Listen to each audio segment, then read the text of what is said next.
Coffee Table, episode 8. Funky Cole Medina. Yes, sir. And man, Fresh West behind the boards. Before we even get kickstarted today, Fresh West don't even know about this, what I'm about to do, but we're about to give him an early birthday shout out. Birthday's tomorrow. Yes, sir. Fresh West. Happy birthday, Fresh West. You. Yes. How old you gonna be tomorrow, Fresh? 26. 26 years. Oh, it's all downhill now, buddy. It's all downhill. 26 years young for my guy, Fresh West. Hey, when you hit that 25, man, they tell you, I remember someone told me when I hit 20, they said, once you hit 25, it's all over. Man, I blinked and I'm 46. And got two kids. So Fresh, kiss it goodbye, brother. Kiss it goodbye. Hey, Coach. And got 2 kids. Mm-hmm. Fresh has already been Fresh has been in the game for a while, but seasoned vet by this point. Yeah, now now you're leaning it, whole bodies over your skis going down the hill now, buddy. You know what I'm saying? But hey, happy birthday, kiddo. Notice I can call you kiddo because you damn near old enough to be my son. It's crazy. Thank you guys. No problem, man. Hopefully the wifey takes you out and spoils you, and Lil Carson and his sister make sure they take care of you and you get the big piece of chicken, That's good. So, what we got on deck, Funky Cole? Well, first I was going to say, Coach, I kind of like how we're both rocking the gray today. Oh, yeah. It's a Raider thing over here, though. Well, hey, I got gray and black, Coach. I got you. I like it. I like you representing. I love it. And by the way, that was completely unintentional by us. Just so happened. Man, just, it's how it goes down. Hey, but anyway, so we'll start off with a little, we don't have any RIPs this week, not that I can think of. Oh, except for the fact that it is 2/24 today, coincidentally. So that's, Gianna Bryant, 2/24 Kobe Bryant. Can't stress this enough every time it comes up. Wow. Got to still bring that up. And then the second thing I wanted to do was kind of the get well thing to Tiger Woods. And it actually came out that he was not under the influence of anything. It was just a straight up accident. Which is good because I almost kind of felt like some people were really hoping that. The media is always, I don't want to say they're hoping that, but. Well, hey, listen, hold your thoughts on the media thing because I'll get into that later when we talk about someone else. You know who I'm talking about that we both just watched a podcast about. I'll get into that later. Right. But, they were really, I was watching the reporters during the deal and they just, is it drugs? Was the influence? It's like, man. Back up off of it, reporters, man. Like, why do you want it to be negative so bad? It's crazy. So, exactly. So, and I actually did us a favor of finding his stats, Coach, because I know that you wanted the stats for Tiger. So here we have, he has career victories. He has 82 PGA Tour victories. 82. He's only behind who? Palmer? I believe so. He has 12 international victories. And he has 14 additional victories. The total money he's made in his career is $120 million. That's off of golf. Off of endorsements. Yeah. How many did he get? I heard he has 5 green jackets. I believe so. Hold on, let me look in the ESPN stat thing because there's a lot of different stats here, but I believe he has 5 green jackets. Yes. Wow. That last one was special, I thought. Yeah. Everyone wrote him off. And it's weird because people are kind of writing him off now, but if anyone's going to come back, it would be him. That guy, he works hard. You know how much weight? That guy used to lift so much weight in his early years. Like his workout regimen was insane. Really? Yeah. They said he benched well over almost 400 pounds, I think, if not more. Really? Bench pressing. So, yeah, and they said it had been a detriment to him, and they kind of feel like him going so hard in the weight room is kind of taken. That's why he's had to have those 5 back surgeries just from it taking his toll on his back. So. Right. That makes sense.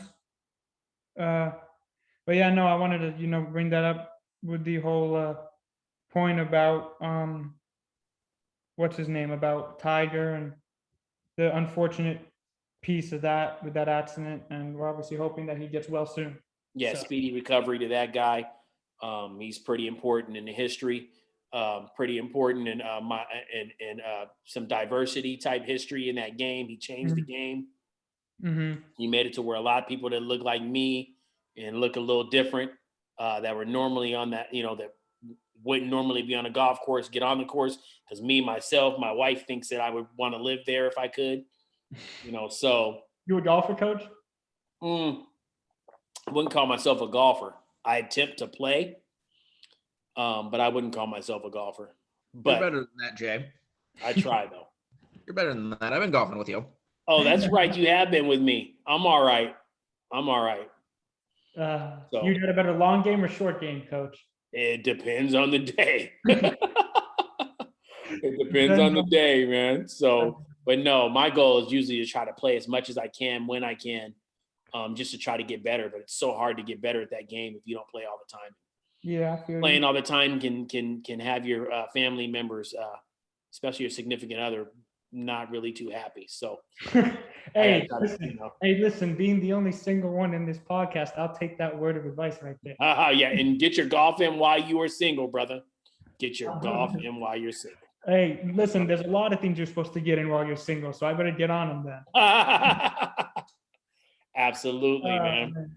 But anyways, the next topic I want to get into is All-Star. We didn't talk about it on Sunday because we kind of had other ways to go. So I want to talk about the starters because I believe that list came out last Tuesday, right after we had Big Lou Gaddis on. Thanks, by the way, Lou. And by the way, we didn't mention this last week, but I hope, Lou, your wisdom teeth removal recovery is going well because we didn't mention that last week. Oh, that's right. And he had got his wisdom teeth out a week ago today. So hopefully you're doing better. That's right. That's why we had him on as early as we had him on. We got to bring him back in. We'll bring Sweet Lou back in, man. We do. Especially with his team suffering, man. Hey, listen, man. Hey, Sweet Lou, I know you're going to watch this later. So all I'm going to say is this, man. Toronto Raptors got half a game on the Celtics. So that's all I'm going to say. Man, a lot of people are talking about getting rid of Kemba, man, which it pains me to hear it, but I understand. I saw something before we get into the All-Star voting that said that the Celtics had secretly been trying to ship him off before the season started. Interesting. And it got swept under the radar. And another thing that's also interesting is this. The NBA released the second half of the season schedule. The regular season goes until end of May this year, which means that we might see playoffs again in the August-September range, which wasn't supposed to happen at the beginning of the year. So it's interesting how they kind of extended it out. Interesting. And are they going to go back to the bubble for the playoffs? Sounds like they're not. I have no idea. Someone gets COVID in the playoffs, man. That's going to be a factor. It's way. And you know what team is the teams that are going to be the disadvantage are the teams that are in the big cities with the more people. Right. So Brooklyn and LA is what I'm looking at. Yeah. But anyways, so NBA starter pool. Quick point on the Celtics. Just while we're on this topic, you guys think Brad Stevens on the hot seat yet? I think. Listen, I don't put him on the hot seat personally myself, but I know Celtic fans are putting him on the hot seat. Well, they're cold like that. Celtics fans are cutthroat. With me, no way. Personally, I wouldn't. But if I'm another franchise and they do put him on the hot seat and they let him go, I'm on him quick, fast, and in a hurry. Like, I need him. I'm grabbing him. He's one of the best minds in the game as a coach too. So I'm on him ASAP. So he won't, if he does get let go, Coach. It'll be like that Doc Rivers thing where they're like, hey, Doc Rivers is available. Bang. Because one's man trash is the next man's treasure. And look at what Doc Rivers is doing in Philly. Mm-hmm. And by the way, quick note, who knows? If there's an expansion and a certain team up in the Northwest. Bring back our Sonics. I was just getting ready to say it before you even talk. But the point I was trying to make is that, listen, let's say that they do an expansion in Seattle, gets a team back, bring back your Sonics, and Brad Stevens is available. You guys should jump all over that. Oh, absolutely. He would love Seattle. Love Seattle. But hit subscribe and like, please, people. You know, hit subscribe and like and share with your family members and everyone. Let's get this going. Yeah. Quick thing. So all-star starters now. So the starters, I only had a problem with one starter, The rest I was okay with. The reserves you and I will get into after. I think that's where we'll spend more time chopping it up. So starters, obviously LeBron and Durant are the captains. I have no problems there. They both deserve that. They both balled out this year, et cetera, et cetera. The other starters are Giannis Antetokounmpo, no problem with that. Bradley Beal, zero problem there. Kyrie Irving, zero problem there. And Joel Embiid. In terms of the East, I got no problems with the starters. Right. I think all 5 of those deserve it. The West, it's obviously KD, as I mentioned, Steph Curry, Luka Doncic, Jokic, and Leonard. Now, I have an issue with the West starters. Luka Doncic, I can get by, although a lot of people say that Dame should be in over Luka as a starter. But I can get by Luka being there. I don't quite know if Kawhi, and I understand a lot of people are going to say you're crazy for saying Kawhi shouldn't be a starter. Just Kawhi has these quietly good seasons, but like, has Kawhi done anything exceptional this year? Not really. Dame has Portland in 4th. And everyone says, well, Portland's been the top seed before, but remember, Portland usually comes back in the second half of the season. They've been balling out of the gate this year. Damian Lillard has been balling this year. And I'll pull up his stats for you right now. I think that I just don't know if he's getting the credit that he deserves being a reserve player. I think he is the second most disrespected player in the league behind someone else we'll get to later who didn't even make the reserve list. But Dame this year is averaging 30 points a game, 8 assists, and 4.5 rebounds, with 93 shooting from free throw, 45 from the field, and 38 from 3. That's not starter numbers. Dame should be starting. Over Luka or Kawhi, though? I say over Kawhi. I like that you brought the Kawhi piece in, because to me, I could see Kawhi coming off the bench. I didn't think about that. But one thing I have been thinking about, and even Luka Doncic has thought about it, is Luka knows he shouldn't be starting. Yeah, Luka knows he shouldn't be starting. Luka has said that Dame Lillard should be starting. That's dope. The fact that he recognizes that, but if I'm him, that's exactly what's going to happen. We're going to get out there. They're going to have me as a starter, and who's going to start the game? Dame Lillard. Dame Lillard, because I'm going to be like, nope. Yeah. How it should be. And the reason I want this to happen, be this way, is because it's what I believe is to be true. Right. So right. I think if Luka steps aside on his own will, like, not now, and says, I want Dame to start. He's already said that he knows Dame should be starting.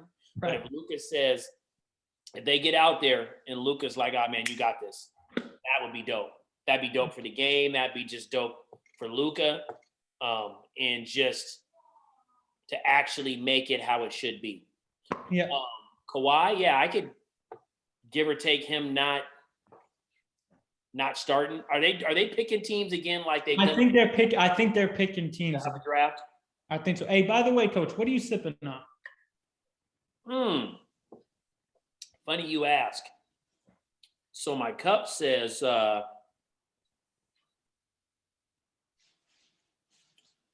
40-something. So today I'm sipping on a drink a 40-something-year-old might sip on. You know what I'm saying?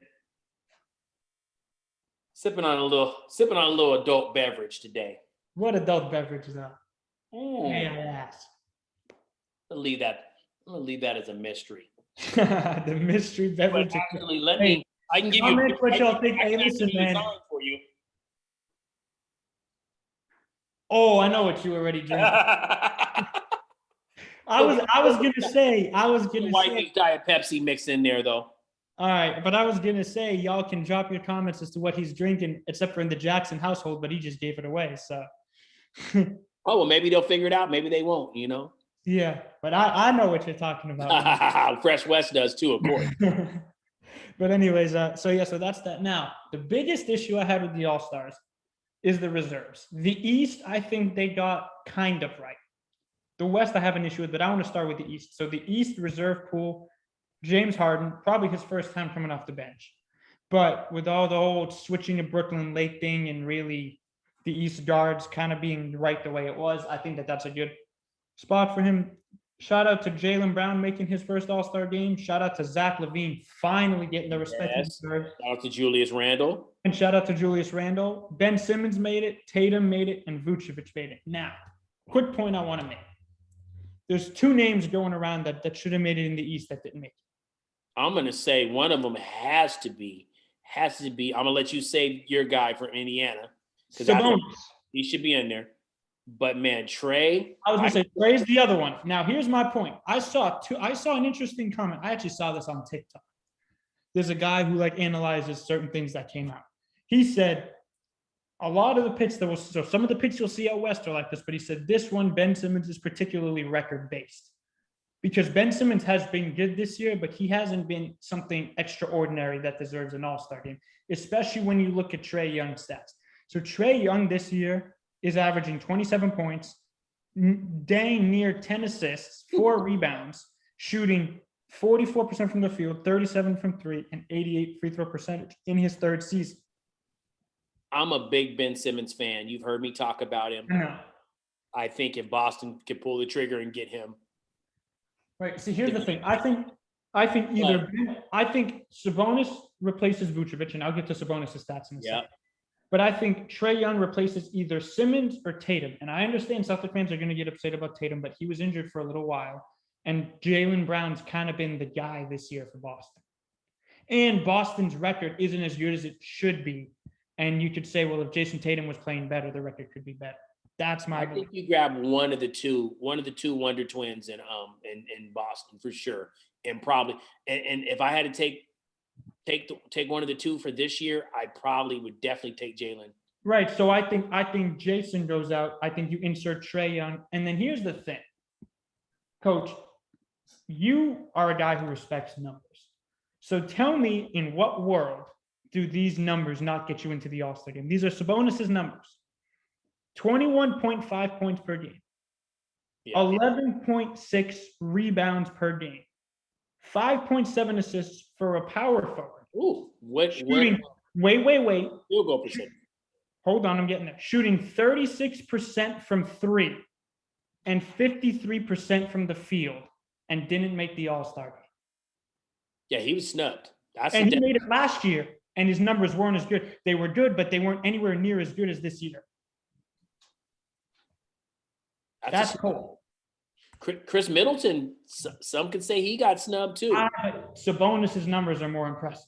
I understand. I'm just saying though, but if I know. But the thing is, there's only so many spots, because then you run into the problem of, okay, you take out Simmons, you take out Tatum, and you take out Vucevic. Simmons kind of deserves it. Tatum could deserve it for Trae Young, Middleton, and Sabonis. But Randall, Levine, Harden, and Brown all deserve it. You can't take any of those 5 out. No, those first year guys, they're getting them. The ones that are getting first year. Yeah, for sure. What are Tatum's numbers? I will pull that up right now. Jason Tatum's numbers are good. He's averaging 26 points a game, 7 rebounds, and 5 assists. So from that regard, you can't really. What's his field goal percentage look like? Because he's had a couple of those 3 for 18. Yeah, he's shooting 45% from the field. That's not bad. I think it just starts coming down to that type of stuff and the team's record, like you said. Right. Vucevic, let me see. What's Vucevic's? He's been balling. What's Vucevic's numbers? Vucevic's numbers? Oh, Vucevic's numbers. Hold on. He's been balling, but again, he's averaging 24 points per game, 12 rebounds, 4 assists. Shooting's about similar to Sabonis, but I don't know. But the thing is like you have to look at Indiana. This is where the record-based thing. If you're going to put record-based as a factor, but you are biased towards Indiana too. Hold on, I am biased towards Indiana, but let me just throw this out there, Coach. First of all, Indiana's a small market team, so they're not going to get a lot of fan votes. Let me throw that up there. Mm-hmm. 2, a lot of the executives and media people that vote this look at it from a record-based standpoint, right? Indiana's top 4 in the East right now. And Oladipo, who was supposed to be, and we had a lengthy conversation about Oladipo last week, and that shirt hasn't been worn since then. Don't worry. He left, and he was supposed to be their main guy. Sabonis has shown that he can be a leader of a team, and he has them sitting 4th in the East, and I don't think that should go unnoticed. That's the point I'm trying to make. I have no issue. Vucevic deserves to be on the All-Star team. I can't even front on that. Right. So then the problem is you don't have as many spots. So one person got to go.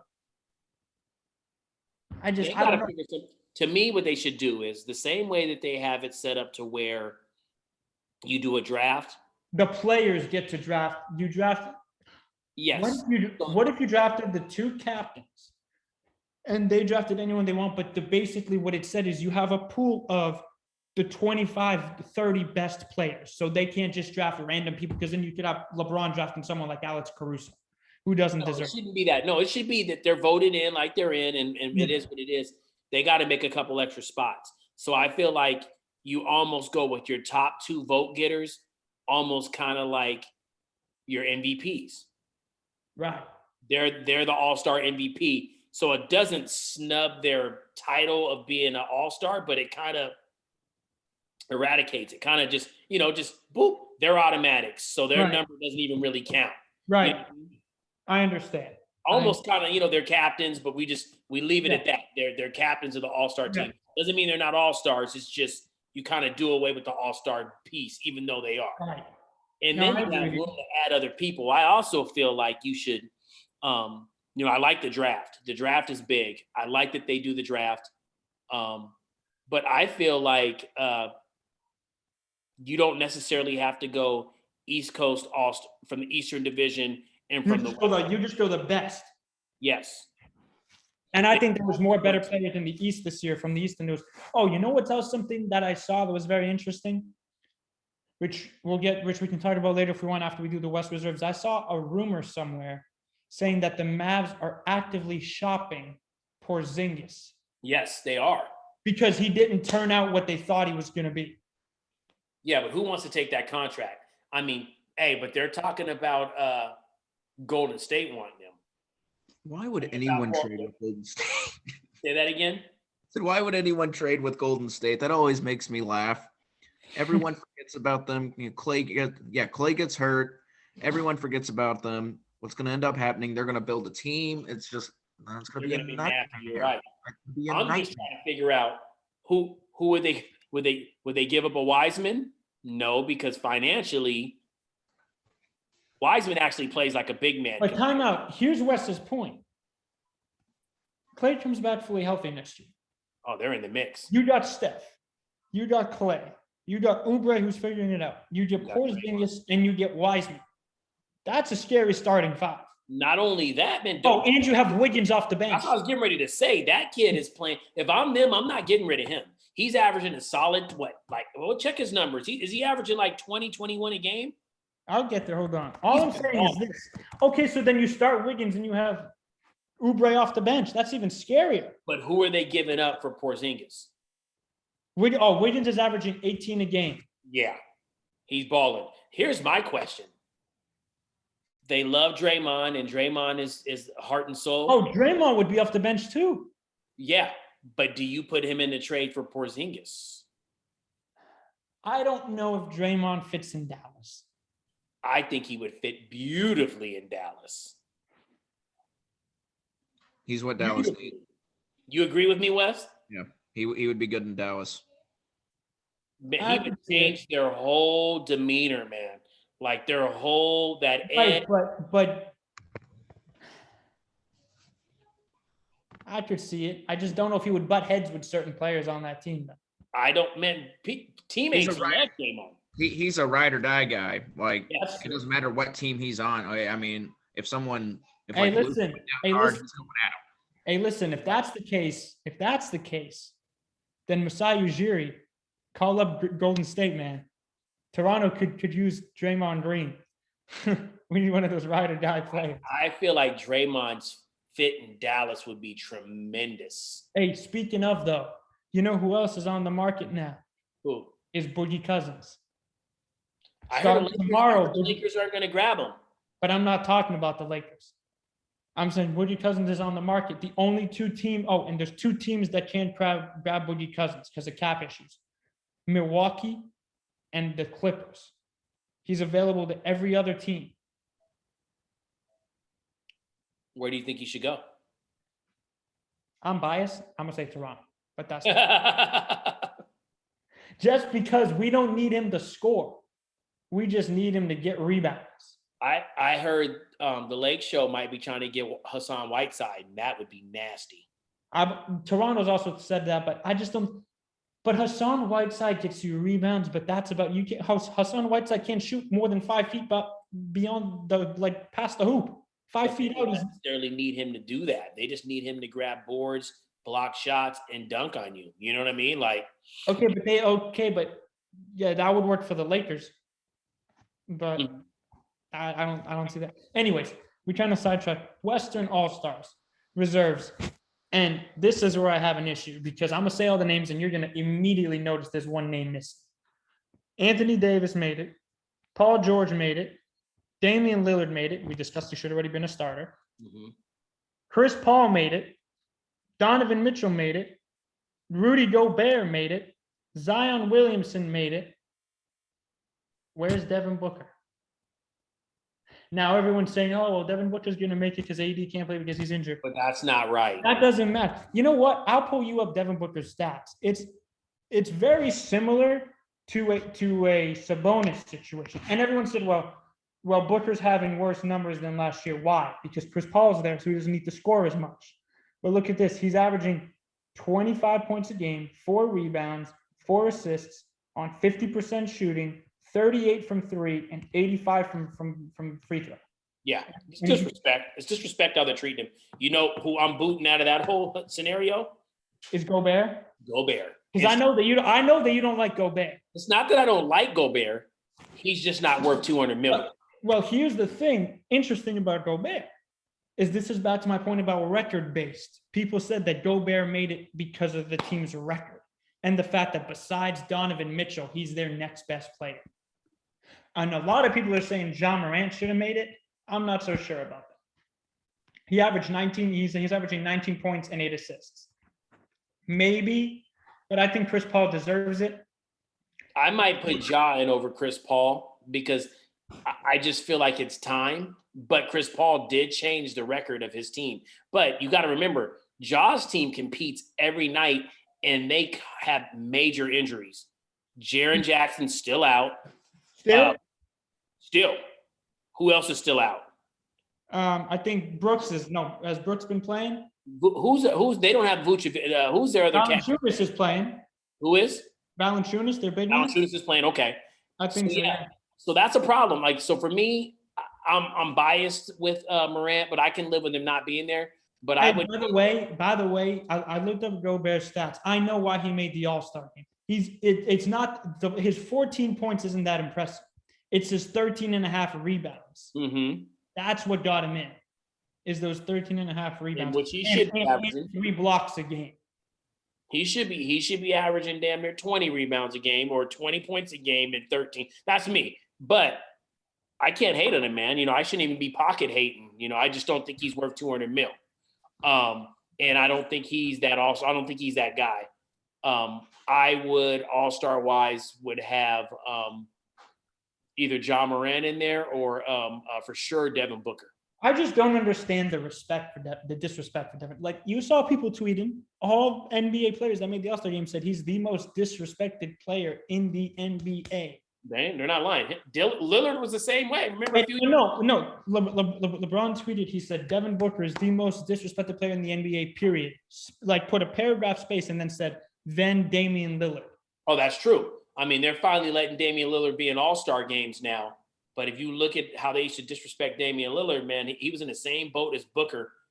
But the disrespect and slap in the face to Damian is no starter. He's not starting. Like, so he's still being disrespected. So that's where I get where LeBron says, man, there's levels to it because the Devin Booker, this is the second year in a row. And then they're like, oh, well, he'll get in because of blah. No, he should have got in because he should have been in. You know what I mean? Like, now, if you want to go that route, then it should have been Gobert getting in because AD's injured. Right. See, that's my point, is that I think that what you do is you basically, Gobert doesn't make it, Booker makes it, and then Gobert gets in because AD's not going to be able to play because of his injury. That's how I look at it, personally. But that's just me. Anyways. I'm happy. I'm very happy. Who's the starters? I said it. It's Kawhi, Luka, Steph, Jokic. and LeBron, and then it's KD, Kyrie, Joel Embiid. Who are the other two? Shoot. KD, Kyrie, Joel Embiid. Dang, I can't remember right now. I also feel like Bradley Beal and Giannis. There we go. I feel like Donovan Mitchell. He could have been a starter. See, that was my point. I said take Luka and Kawhi out of the starting lineup and put in Donovan Mitchell and Damian Lillard. I agree with you 100%. That's what I think. And another thing, I saw a lot of people say this. They said Paul George shouldn't have been an all-star. I think people are a little bitter with Paul George because the way he's carried himself and the way. But you know what's interesting, though? You know what's interesting? A lot of people said that someone that you could have taken out for Paul George, and it's not necessarily numbers based. It's what he's accomplished with his team. Is DeMar? Because look where the Spurs are. DeMar DeRozan fan. Who would have thought the Spurs are where they are right now? Well, I'm not shocked. That's Pop. But DeMar, Coach, DeMar's been balling this year. Of course. What's his numbers? I'll pull that up. To say that DeMar hasn't been balling is. Have we discussed our DeMar Kyle Lowry pill online? Have we discussed that? We have. And by the way, I was going to say the next podcast I'm going to watch, because we'll get into something that we watched in a second for the viewers, is the All the Smoke DeMar one. Because then I want to talk about that one with you. That's a great one. Did you watched it?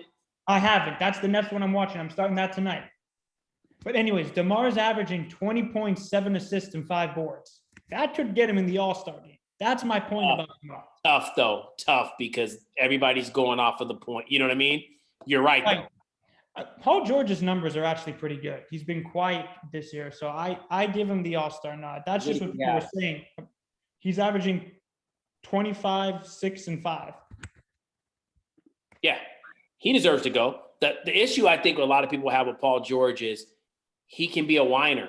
You know what I mean? Like he badmouthed Doc when he tried to say he wasn't getting all his number of pick and roll. And then he said Ty Lue's still there. But he was saying his numbers of pick and rolls and setting them up were down and they were up. He whined and cried about, said, oh, we didn't say we were going to do it this year. We needed another year, that stuff. And then the whining and crying about the Damian Lillard instead of just going, man, that dude's a bad man. He hit me right in my eyeball. I had great D on him, great shot. Instead, that's a bad shot. I'm like, bro, it's a shot that went in the hoop. Didn't matter. Anytime you make a shot, it's not a bad shot. Right. I don't care what anyone says. If it goes in, it goes in. If you miss it, then you can call it a bad shot all day. Yeah. Hey, by the way, I kind of want to go on with like an ongoing joke I've had going on all year. So last night, no, it wasn't last night. It was 2 nights ago. The Lakers played the Wizards and lost. Mm-hmm. And just for this week, I have to do, and I'm a big fan of this player, I have to do the most disrespectful thing. You can call LeBron out? Turnovers are LeBron's. He had 8 in that game. Just for 1 week. Just for this week. So you could always do it based on who has the most turnovers in Hey, but close because Westbrook balled against them and he only had 2. So it can't be Westbrook's. Yeah, leave that man alone. LeBron had 8. So for 1 week, I'm going to get on his case. But hey, they're damn near close to being called Beals, is all I'm going to say. Yeah, it's tough, too, because he hasn't had his guy. He hasn't had Schroeder. So to take some of that ball handling off, Back to Paul George, though. Yes. Definitely think he should be an all-star. Definitely think a lot of people are looking at him a certain type of way because he cries. He always got an excuse for something. Right. And he's a regular season guy. He gets you these numbers during the regular season. He balls in the regular season. When's he going to take it to the next level in the postseason? Is this going to be the year? I don't know. I don't trust him yet to do it. Until I see him do it, I won't ever trust him to do it. Yeah. Okay. I got an interesting thing that I was just scrolling on Instagram for 26 minutes ago. ESPN posted this, that Kyrie, and we know how Kyrie is. How he can be, yeah. Posted something. It's a picture of the logo with a picture of Kobe Bryant over the logo, and he says, gotta happen. I don't care what anyone says. Black Kings built the league. Can you give Kobe Bryant the logo? Just hard. Hey, I can't even lie. And I have my issues with Jordan. Like, I definitely have my issues with Jordan and how much people ride Jordan's satchel. Hard for me not to put Jordan there. well, because here's my point. Kyrie has a point about the logo is a white dude, Jerry West. I think that's irrelevant. I think Jerry West put it down, and he deserved the logo. He got the logo. It's what the logo's been. No issue with that. But I think over a certain period of time, if you have another generational player that comes in, then you can switch it up after a certain period of time. Kobe could be that guy, though. Kobe could be that guy. Obviously, I wouldn't want to see the jump man be the logo. Wouldn't want to see that. But I think they could do a different type of deal with Jordan and possibly make him the logo. I can't front on that. That's one. I also feel like you could totally do Kobe Bryant as the logo. I wouldn't have an issue with it. Yeah, I agree. All right, next topic. So we have two things left. We're going to do a couple blind reactions to lists. I haven't really dissected many of these lists myself. I found them this morning. And then, but first, I want to talk about the I Am Athlete podcast. So it's interesting that we're doing a podcast and we're talking about another podcast, but we'll do that. There's no hate in my blood. I mean, you got to be inspired by something. Nevertheless, I was on Instagram 3 days ago, and I saw a clip from the I Am Athlete podcast, which is run by Fred Taylor, who was actually talked about on this show last, because we had Fragile Fred in the top 20 running back. We won't talk about that. I won't call him Fragile Fred, and I would never say it in your face, Fred. Right. But all I'll say is, Fred stayed injured. All I'll say is this: we still have problems with that list, but we won't go there again because there's still some hard feelings about Marshall Faulk at 20. But that's all I'm gonna say. Mm-hmm. But anyway, so him, Chad Johnson, who by the way is a clown, which I didn't realize. Love Chad Johnson. And Brandon Marshall run this podcast, and they brought on Cam Newton. First of all, I think it's very well done. Let's throw that right out there. Yes, they had the chef on there and everything. You see the chef. Oh, so you got to the chef part there. Yeah. And I think, to me, I knew the podcast was going to be good. When 3 minutes in, Cam's talking about being a vegan, because apparently Chad Johnson eats McDonald's. Like 80% of his diet is McDonald's. That's crazy. And that dude is still more fit than 95% of the world. Let's be honest, if not more. And, Cam says he's a vegetarian. And Chad's like, well, what do vegetables eat? And I just lost it. And then he basically said he was going to go, he was going to move in with Cam and he was going to be his nutritionist. That sounds serious. Like he's serious about it. But the thing is Cam thought he was clowning, but he was not clowning. He's like, we are going to go on my type of diet and I'm going to get to work for Cam. No, but because Cam was bringing the point about genetics. Mm-hmm. And Chad's like, but you black and I'm black. I'm like, but that's not the point that they were trying to bring up. That's not the genetics they were talking about. Chad's a nut. But that was funny. And when I got your text, I laughed because I was like, oh, you forgot that dude was a clown. That's a great episode. I'm not even done yet, but I'm so glad that you said something about it, man. And well, you sent that to a couple people, right?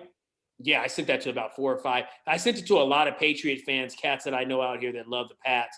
But I just, especially some people that are, Cam haters, man. But I think there's a lot they see that and what he had to say about the Patriots and Bill, I think you're going to have some Pats fans that are going to be like, oh, okay. But yeah, man, a lot. I was going to get to that. A lot of Pats fans do not like Cam because they're like, oh, we went from Tom Brady 11-5, making the playoffs to 7-9. This year, not making playoffs. First of all, there's a lot of factors that are different from this year and last. Let's start with this. One, COVID.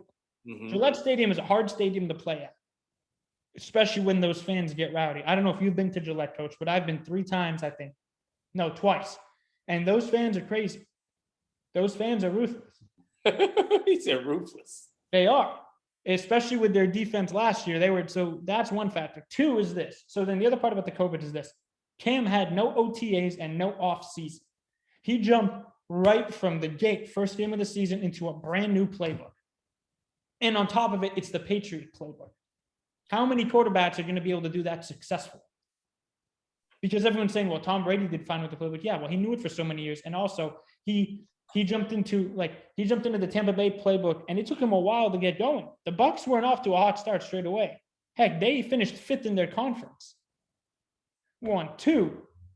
Who was Cam Newton? Who did he have on the offensive side of the ball that was top 10 in their position? Yeah, he had Edelman, but that didn't last long. He was injured, and Edelman isn't top 10 in his position anymore. In his heyday, maybe, but not anymore. But everyone's saying, okay, Brady had that core. The defense is vastly different from this year and last year. Right. Well, they had a lot of people opt out. A lot of people opted out. Kyle Van Noy left. A lot of players left too. That's what people forget. And then a lot of them opted out. So you're looking at a brand new defense that, yes, they still had Stephon Gilmore, and Gilmore had an offseason. Like, he didn't have a good year. So when you look at all that combined, he didn't have the same help defensively that Brady did. So he was getting on the field a lot more. And my last point, and then I'll let you go, is this. Cam was balling before he had COVID. I don't know. The game was probably on in your house, but when they played Seattle on Sunday night, Yeah, Cam was a QB sneak away from beating Seattle. Went outside instead of cutting in off tackle. Right, exactly. He does that. They beat Seattle. That's a whole different story for Cam. And then Cam catches COVID. And I don't know if you heard this piece, but he said it messed with him mentally, COVID. Because then he didn't know if how he was gonna feel coming. Remember, did you hear that piece on the podcast when he mentioned that? But I just like that he didn't make any excuses. He didn't. He didn't use COVID as an excuse. He just said his time away from the team, they had to move on, and that was a tougher situation. Right. So, but hey, shout out to the cat. I can't even front. I'd like to see him go back to the Pats and do something. I think the only excuse he made, and it was as a joke, is he says, "I'm from Atlanta, Georgia." And he says that a total of 10 times the whole show. So if you haven't heard it 10 times, you're going to hear it more. I thought that was funny. Yeah. And I think the piece that he brought up about the Pats and about Bill Belichick is I thought that was very interesting. The piece that he brought up. When he said that Bill was dope? Yeah. I like that. I like that he's, and Fred Taylor's as real as they come. You know what I mean? So for him to say the same things was like, look, man, Bill's a great dude. Like, he's not even anything like people think. And I can see that. Like, I'm a Bill Belichick fan. I can't lie. Like, he gets it done, man. And he's a brainiac. So I can't even hate on him. Love that podcast. Just wait till you finish it. Here's the thing. Did you get to the part where he was talking about his time on the Florida Gators? Cam's? Yes. When they're talking about Hernandez and they call him Chico? Yeah. Yeah. Did they go back to talking about that? No, the thing you mentioned about Percy Harvin. People forget about Percy Harvin. You haven't got there yet? No, they haven't got to that part yet. Oh, okay. Then I'm not going to say much. The only thing I'm going to spoil and say about that, you haven't gone to it, is at the end, they start talking about, Cam mentions the 5 Fs. Mm-hmm. His 5 Fs, which I wrote down so that we can talk about. He said, faith, family, football, fitness, and fashion. And you and I had this discussion the other day. Cam is a little bit out there in his fashion. Man, he went from being a certain type of way where I was like, yeah, man, I dig his wardrobe, to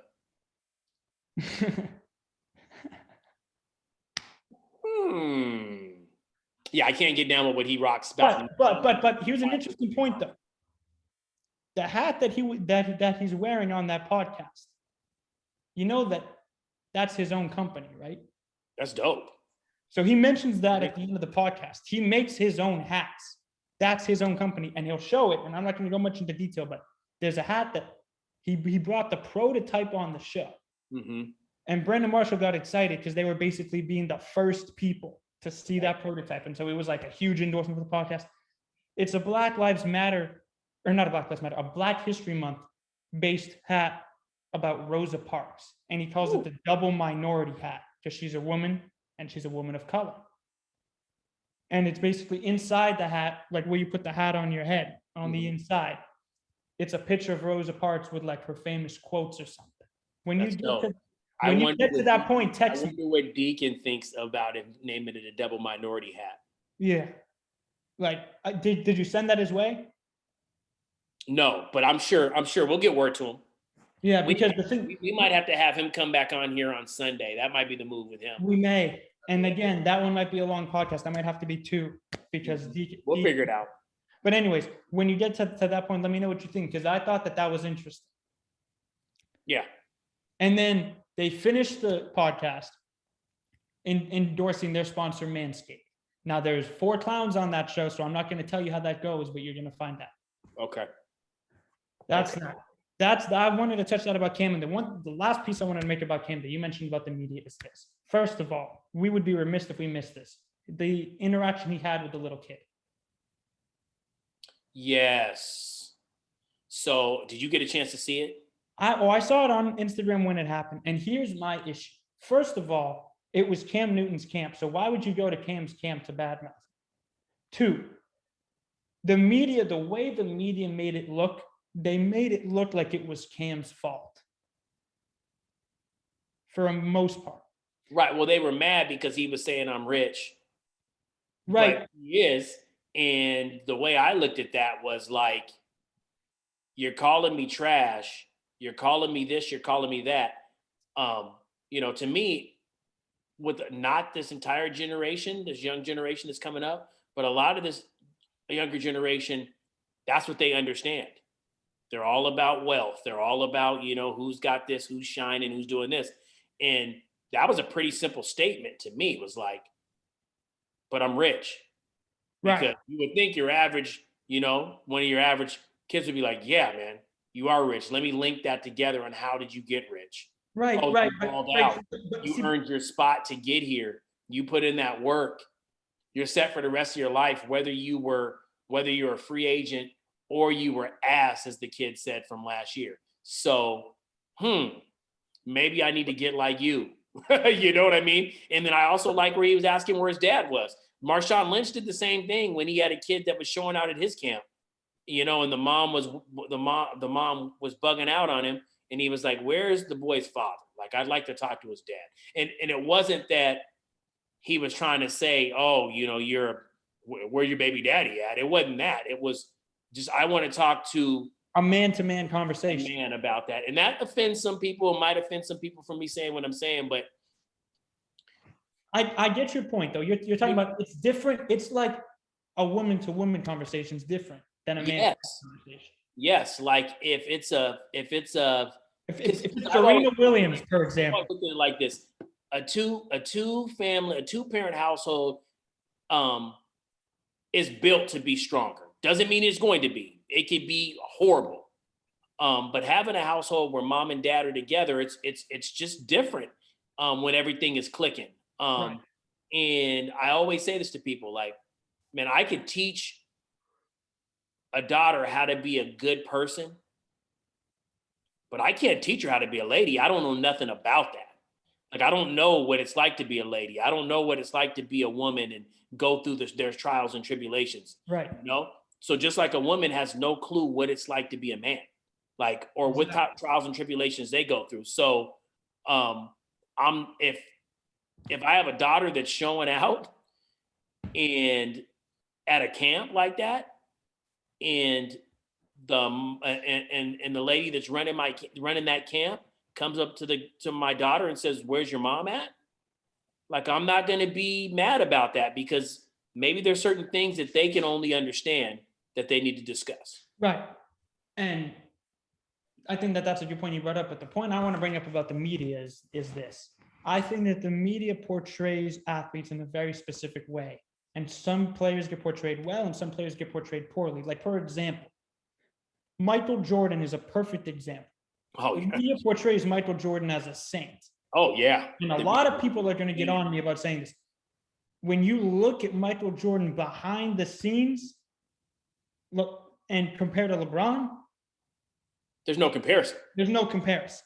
And I'm not talking as a basketball player. No. I'm talking as a person. Right. But Oh, that's totally. my point about the media. And then the media always likes to obviously portray LeBron well, but every mistake that LeBron makes, the media harps on him like it's the world's end. Right.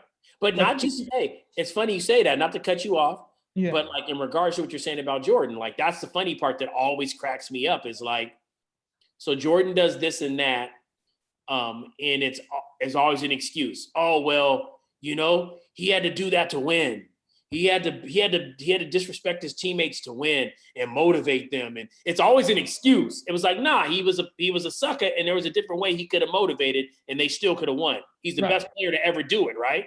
So, according to a lot of people, he did it by himself. Right. All 6 rings by himself. Rich, to say that is pure blasphemy. Let me just. It is. But you have people that legitimately believe that Michael Jordan basically won those rings by himself. Like, all I'm gonna say is this. To people who still believe that, look up his record before he had Scotty or Dennis Rodman and get back to me. All they're gonna say is he went undefeated in all his championships. That's it. So that's an ongoing deal. All right. You have a good point. Jordan media wise, you are 100% correct. His show that he had, that was awesome. It was beautiful. But it was basically to protect his image and not really show how he was. And even when they showed how he was being a sucker, and I called notice, I ain't got no qualms. Michael Jordan was a sucker. And if I was Horace Grant, I would have got traded because he would have been getting punched in the back of his head every single practice that he was trying to disrespect me. When he tried to say I couldn't get my food would have been all over the back of his face. Like, that would have just been me. So I know I would have got traded. Like, they would have got rid of me because Michael would have got hurt. Like, right. But Horace Grant got rings out of it, though. He did. But was it ring? I mean, but at the same time, it was like Horace didn't really tolerate none of that foolishness either. I just would have probably got no rings because I would have went upside his head. That's just me. No, I know. But that right. Stole on him. Stealing on somebody means sucker punching him. He would have got sucker. He thinks that he got beat down by the Pacers. I mean, not the Pacers, but by the Pistons.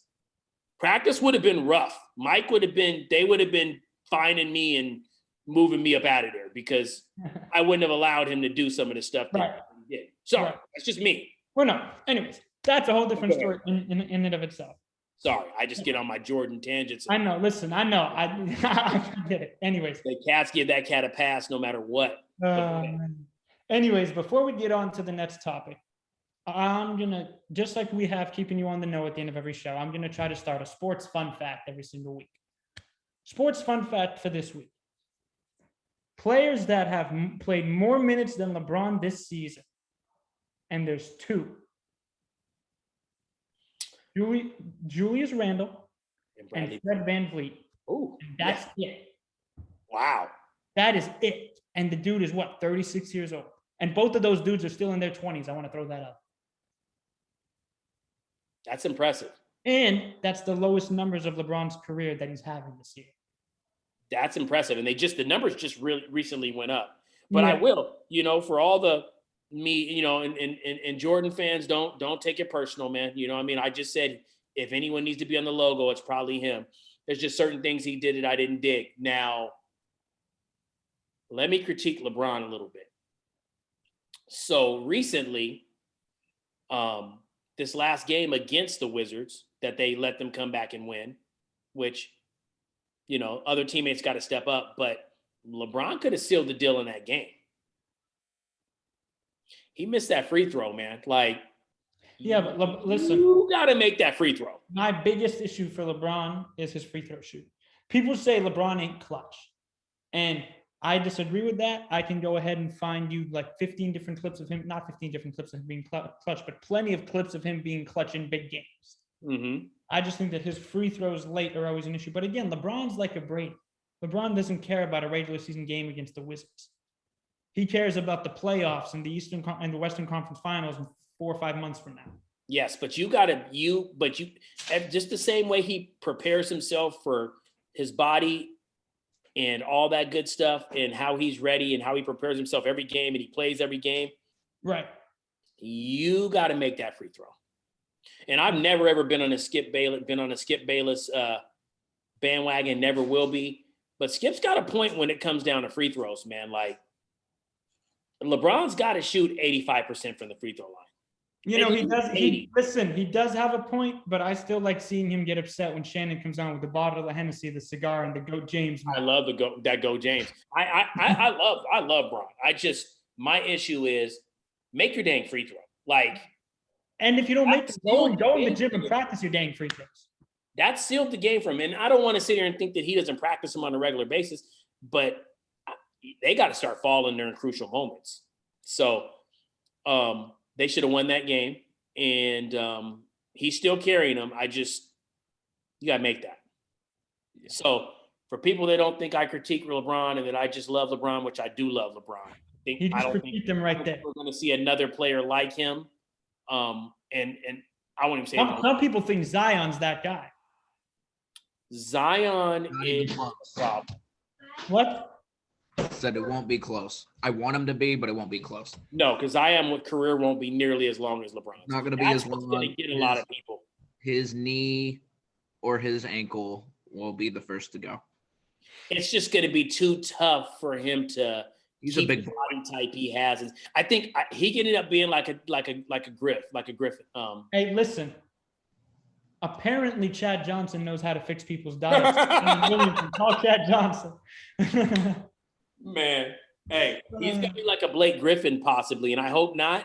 I hope he is able to do what Blake Griffin actually did later on in his career and change his style of play. Because there's only a certain few players that were dominant like that have done it. One of the people that were dominant like that ended up switching their whole situation around was Larry Johnson, Grandmama. He came in the league kind of like a Zion, pretty much like a dominant cat. And then he figured out how to play with his back to the basket because he ended up having a bad back. Charles Barkley changed his whole game. And listen, What's that? Shaq gives Charles a lot of crap, but Charles had a great career. Oh, yeah, Shaq knows that. But those two players really, and now to add Blake Griffin to the mix, they really had to change their style of play because they were so, they used their bodies in certain ways where it was like, man. That's why Blake be jacking threes all the time now. Right. Well, I mean, but it's tough for Blake out there. Like he can barely, I was watching the other day and I'm like, man, he is not well. So it'll be interesting. They cut him yet? They let him go? Not yet. I don't think so. But anyways. Go ahead. I'm sorry. List time.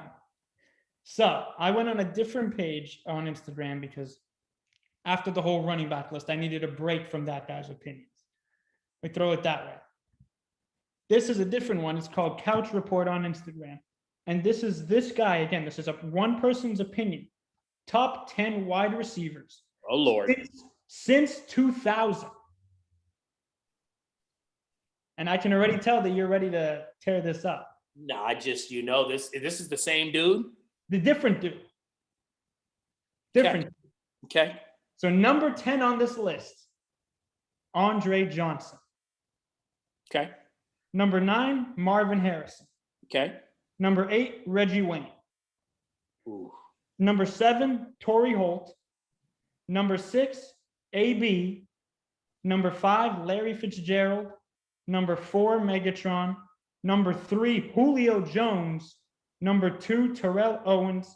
And number 1, Randy Moss. Go ahead. If we're just going off of receivers from that list. I think Brandon Marshall and Chad Johnson are in the discussion. That's all. We need to see Brandon Marshall's overall numbers, but man, he did some major things late in his career when people thought he was done. Okay, so who do you have at number 10? Andre Johnson. Okay, number 9. Marvin Harrison. See, he's up the list. I don't like Marvin Harrison ahead of Reggie Wayne. I understand what Reggie Wayne did, but Marvin Harrison was better. Yes. Reggie Wayne also had a lot of Peyton Manning. Did they have Tori Holt in that list? Tori Holt was 7. Tori Holt would be 10 for me. Yeah, I don't think Tori Holt deserved. And people forget that Brandon Marshall had 12,000 yards in his career and 83 touchdowns and averaged 12.7 yards per reception. People forget that. Mm-hmm. He could be on that list. He could be. There's no honorable mentions? No honorable mentions. The issue I have with this list is this. Is T.O. 2? T.O.'s 2. T.O. and Randy Moss, that's tough to decide on, but is Julio Jones worthy of 3? People love Julio, man. Julio is closer to 7 for me. Right. I was going to say You know what my tough part with Julio is? injured. He's injured a lot, but check his stats and let me know how many touchdowns he has. Touchdown makers are important for me. He has 60. But that's not a lot in compared to, he has the same amount of yards as Brandon Marshall does on his career, but he has 23 less touchdowns. How many touchdowns does Megatron have?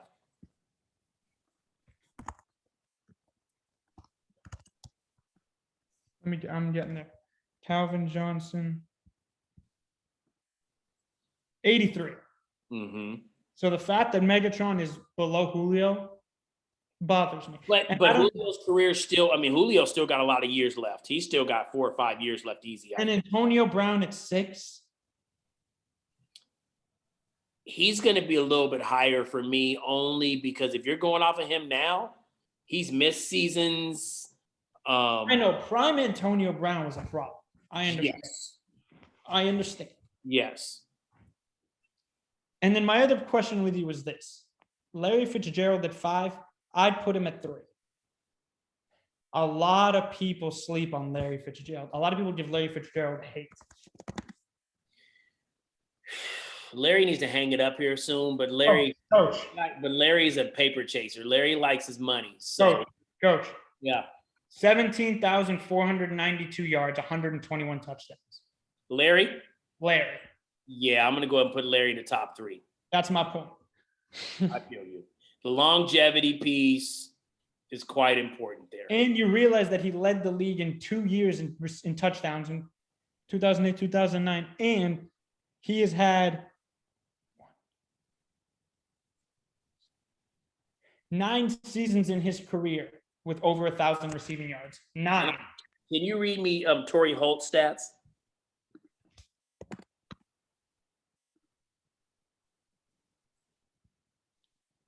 $13,382 and 74 touchdowns. Okay, so he's probably about right around that 10-ish mark for me. Well, the other thing you forgot about Tori Holt is this. In 2000, he had 1,600 yards. And in 2003, he was 4 yards away from 1,700. Ooh. So we had 2 monster seasons. And from 2000 until 2007. So that is 2, 4, 6, 8 seasons in a row consecutively. He did not have a season below 180 or 1,188 receiving yards. Tori Holt? Tori Holt. Oh, he's higher on the list then. My bad for the disrespect, Tori Holt. Tori Holt had from 2000 to 2007 had 1635, 1363, 1302, 1696, 1372, 1331, 1188, and 1189. Disrespect. My bad on the disrespect to Tori Holt. Yeah, he's gonna have to be up a little bit higher on the list. And 3 of those seasons, he had 10 plus receiving touchdowns. I'm not angry about who he has in his top 10. Just might have to do a little shuffling of the numbers, but not major. Andre Johnson at 10, I get it, but I could argue Brandon Marshall. Can I hear Andre Johnson's numbers? Yes, sir. Oh, I see why Andre Johnson was there. 14,185 and 70 TDs. And, oh my Lord. Mm-hmm. Andre Johnson had 3 seasons of 1,500 plus yards. 3. Yeah, Dre was. Yeah. So I can't be mad at the dude's list. Maybe a little bit of his order. He had 7 seasons. But Brandon Marshall probably should have got a little love. Or at least he should have had an honorable mention. What's going on with your face? Andre Johnson led the league in yards per game in 3 seasons. He might be higher than 10.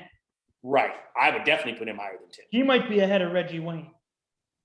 Yeah, Reggie. Well, Marvin Harrison to me is, I put him ahead of Reggie Wayne, but that's just me. I'm not mad at dude's list overall, man. Like I can't. I agree. I agree. Now, some honorable mentions. It'd be nice though. Yes. Now this next list. What's Ocho's numbers? You mean Mr. That guy. McDonald's, and I survive off of McDonald's? That guy? Yeah, he's a nut.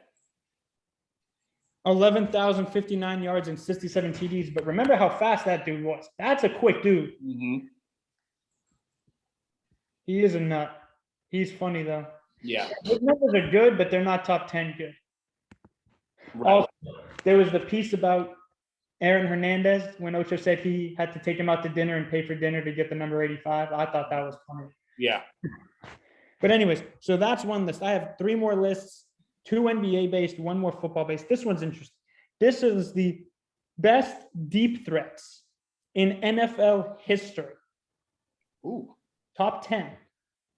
Number 10, Don Hudson from Green Bay. Okay. Number 9, Willie Gault from the Bears.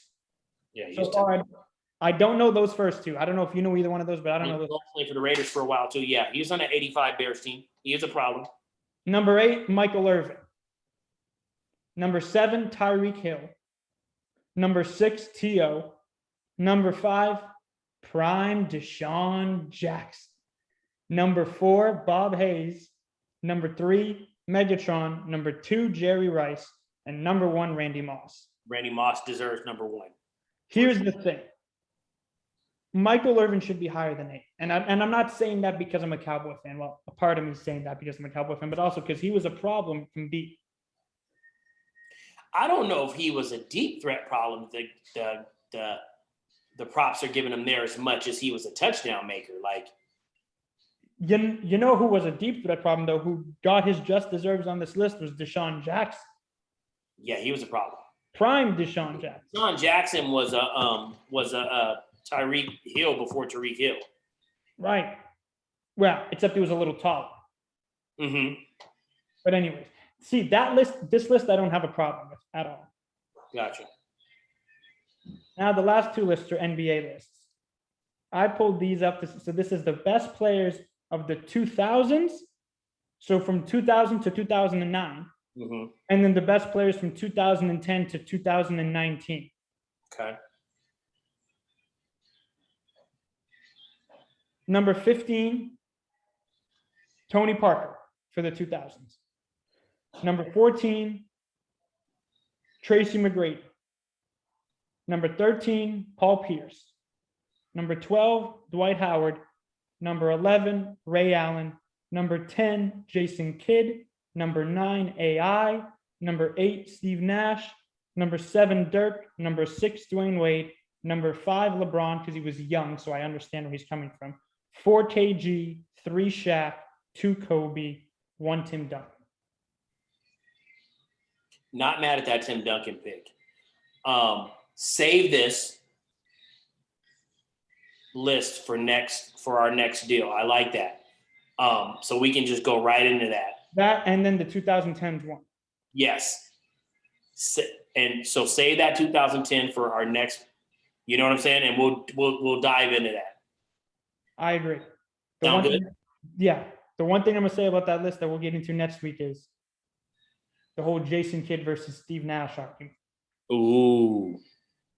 Because that's a big else we need to discuss on here. We also need to discuss Stephon Marbury.